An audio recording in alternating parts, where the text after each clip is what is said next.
Museum of Ice Cream in Brickell, Miami. Purchase your tickets for access. Now when you go inside, you have to give yourself an ice cream name.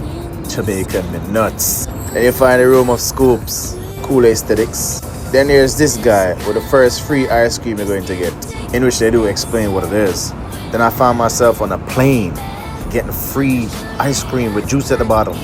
Then boom, let them know what you're grateful for. You see me? Then you have a room filled with ice cream doors. You gotta figure it out when you get there though. Then you have banana, pink banana, yellow banana.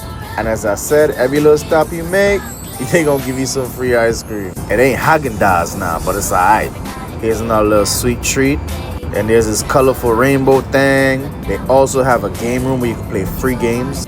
And also in this room, they do give you free ice cream. And on your way out, there's a sensory part. Grab your dessert and then listen to what they got you listening to. And you gotta slide down a little thing. But I was scared shitless, so I just walked down the stairs.